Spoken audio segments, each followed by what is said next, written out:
இட்லி எப்பா இட்லி போட்ட சமான எவ்வளவு பெரிய பூகம் வந்தாலும் சரிடா நீ ஒரு ஆள் எஸ்கேப் ஆயிருப்பா.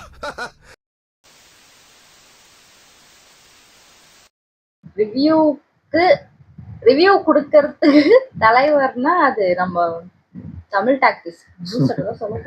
அதான் சொல்லிட்டு சொல்லக்கூடாதான். ஆனா சொல்லி அவர் வந்து டாக்ஸிக்க பத்தி அவர் என்ன சொல்றாரு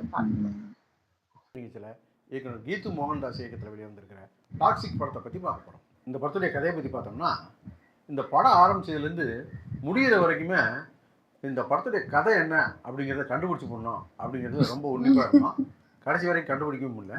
நம்ம கூட படம் பார்த்த சில பேர்கிட்ட படத்துடைய கதை என்னங்க அப்படின்னு கேட்டப்போ ஆளாளுக்கு ஒரு கதையை சொல்கிறாங்க. அவங்க புரிஞ்சுக்கிட்ட ஒரு கதையை சொல்கிறாங்க. படத்துடைய கதை இதுதான்னு யாருக்குமே தெரியல.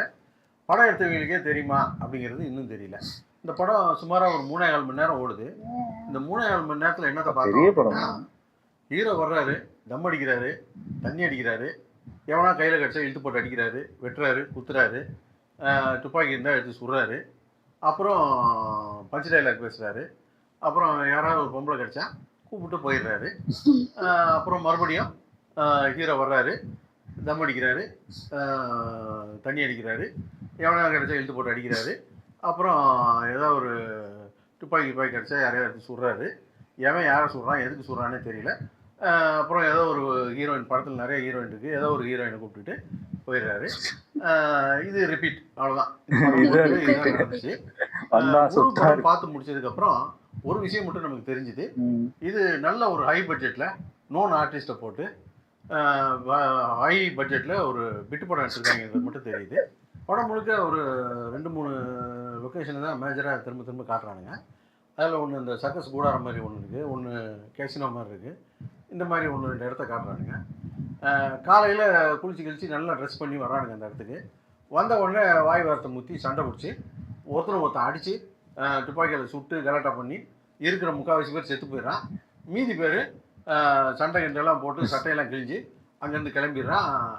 அங்கே இருக்கிற இடத்த அப்படியே அடித்து துவம்சம் பண்ணி விட்டு போயிடுறானுங்க. மறுநாள் காலையில் மறுபடியும் குளிச்சு ட்ரெஸ் பண்ணி வர்றானுங்க. அந்த இடம் மறுபடியும் நல்லா அரேஞ்ச் பண்ணியிருக்கு. திரும்ப சண்டை பிடிக்கிறாங்க, துப்பாக்கி சொல்கிறானுங்க, 10 பேர் செத்து போயிடுறானுங்க. திரும்ப இவங்க வீட்டுக்கு வந்துடுறானுங்க. இவங்களுக்கு யார் இந்த ட்ரெஸ் எல்லாம் அயன் பண்ணி கொடுக்குறது, எப்படி பளிச்சுன்னு வர்றாங்கன்னே தெரியல. இதே திரும்ப எத்தனை நேரம் பார்த்துக்கிட்டு இருக்குது. ஒரு கட்டத்துக்கு மேலே பயங்கர போர் அடிக்க ஆரம்பிச்சிச்சு. அதுவும் இங்கே பேசின வசனமெல்லாம் பார்த்தீங்கன்னா சும்மா இழுத்து அந்த மாடுலேஷனும் அவங்க பேசினதும் வசனம் அதுக்கு மேலே இருந்துச்சு. ஒரு கட்டத்துக்கு மேலே இந்த டைலாக் தான் நமக்கு ஒரு என்டர்டெயின்மெண்ட்டாக இருந்துச்சு. இவன் ஒன்று கேட்டால் அவன் ஒரு பதில் சொல்கிறது. இந்த டிவி ப்ரோக்ராமில் மாற்றி யோசியில் பேச மாட்டான், இவன் ஒன்று கேட்டால் அவன் ஒரு பதில் சொல்லுவாங்க பாருங்க, அந்த மாதிரி பதில் சொல்லியிருந்தாங்க. அதையும் அவங்க பேசின மாடுலேஷனு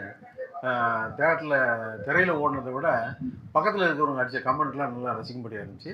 அந்த வகையில் பரவாயில்ல, அது ஒரு என்டர்டெயின்மெண்ட்டாக இருந்துச்சு. அப்புறம் இந்த கதை எந்த ஜாகிரபி எந்த பூலோக அமைப்புக்குள்ளே நடக்குது அப்படின்னே தெரியல.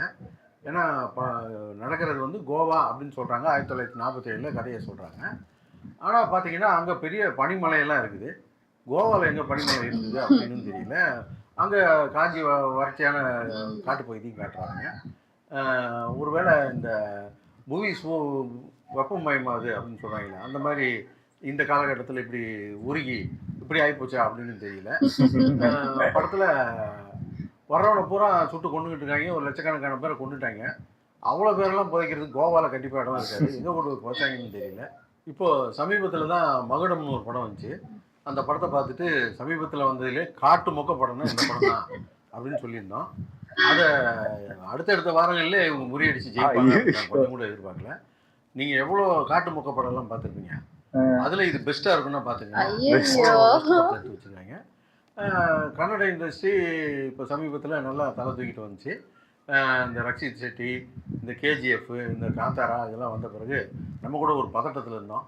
நல்லா கன்னட இண்டஸ்ட்ரி நல்லா க்ரோத் ஆகி வருது அப்படின்னு சொல்லிட்டு இப்போது நம்ம ஹீரோ புண்ணியத்தில் பேக் டு ஃபார்ம், இப்போ Kannada industry back to form கொண்டு வந்துட்டார். படத்தை பயங்கர பிரம்மாண்டமாக எடுத்து வச்சுருக்கிறாங்க. டெக்னிக்கலாக ரொம்ப ஸ்ட்ராங்கான ஒரு படம் அப்படின்னு சொல்லலாம். கேமரா ஒர்க்காக இருக்கட்டும், செட்டு ஒர்க்காக இருக்கட்டும், கிராஃபிக்ஸாக இருக்கட்டும், மியூசிக் எல்லாமே பிரமாதமாக இருக்குது. அப்படிலாம் இருக்கும்போது இந்த படத்தை ஏன் நல்லா இல்லை அப்படின்னு சொல்கிறேன் அப்படின்னு நீங்கள் கூட கேட்கலாம். ஒருத்தனை மாப்பிள்ளை பார்த்துட்டு வந்திருக்காங்க போயிட்டு. மாப்பிள்ளை எப்படி அப்படின்னு கேட்டால், மாப்பிள்ளைக்கு வந்து அருமையான மாப்பிள்ளை, 64 கலையும் தெரியும், 2 விஷயம் தான் தப்பி போயிடுச்சு. என்ன அப்படின்னு கேட்டால், சொல் புத்தியும் கிடையாது, சுய புத்தியும் கிடையாதுன்றாங்க. அந்த மாதிரி இந்த படத்தில் 64 கலையும் சரியாக தான் இருக்குது, 2 விஷயம் தான் தப்பி போச்சு. ஃபர்ஸ்ட் ஹாஃப் கேவலமாக இருக்கும், செகண்ட் ஹாஃப் ரொம்ப கேவலமாக இருக்கும். சூப்பர் ஹிட் படமான புஷ்பா தயாரித்த ஆட பாவத்தை குடும்பத்தோட வாங்க. ஃபர்ஸ்ட் பாட்டு கேவலமா இருக்கும், பாட்டு அதை விட கேவலம். எனக்கு அதான் புரியல. அவரு எப்பவுமே ஏதாவது ஒரு படம் இவரு போட்டு அடி பொழக்கதான் செய்வாரு. எல்லாரும் இதே சொன்னா ஆனா நான் அது கூட இது பண்ணல, மொக்கையா இருக்கு எல்லாம் ஓகே. ஆனா மகனும் படத்தோட ஒப்பிட்டு சொன்னாரு, எனக்கு அப்போதான் ஐயோ அதுவே காட்டு முக்கான்னு நிறைய பேர் சொன்னாங்க, அதை விட காட்டு முக்குன்றாங்களே. ஆனா ரொம்ப பயங்கரமா எடுத்திருக்காங்க. கோவால நடக்கிற மாதிரியா கதை? அதான் கோவால அந்த மாதிரி பனி மழைலாம் ஒண்ணுமே கிடையாது. ஒண்ணும் தெரியாது, இஷ்டத்துக்கு. அதான் சும்மா அதான் கிட்டத்தட்ட சொன்னார்ல, வந்தான் சுட்டான் ரிப்பீட், வந்தான் சுட்டான் ரிப்பீட், வந்தான் சுட்டான், அதே மாதிரி சுட்டுக்கிட்டே இருப்பாங்க போல இருக்கு, செத்துக்கிட்டே இருப்பாங்க போல இருக்கு, திரும்பி காலைல வருவாங்க, திரும்பி காமெடி எதுவுமே இருக்காது. காமெடி படம்லாம் கிடையாது, ஃபுல்லா ஆக்ஷனாவே ட்ரை பண்ணியிருக்காங்க போல இருக்கு. என்னன்னு தெரியல, அது எதாவது சொல்றல, இதுக்கு ஓடிடில வந்ததுக்கப்புறம் அதுக்கு ஒரு கும்பல் பார்த்துட்டு ஒரு ஒரு சில படத்தெல்லாம் இப்ப இது பண்ண மாட்டாங்க, ஓடிடி வந்ததுக்கு அப்புறம் ரோஸ்டன் போடுவாங்க. அப்ப போடுவாங்க பாரு. எனக்கு தெரிஞ்சு நாங்க யாருக்குள்ளதான் பாக்குமா, மாண்டிஷோ, கேகே, அப்புறம் எம்டி அண்டு, அப்புறம் எருவு முருகேசா, அவங்கலாம் வரிசையா வருவாங்க, இதை தூக்கிட்டு வந்துருவாங்க. அதெல்லாம் பார்ப்போம் இதெல்லாம் எப்படி இருக்கு.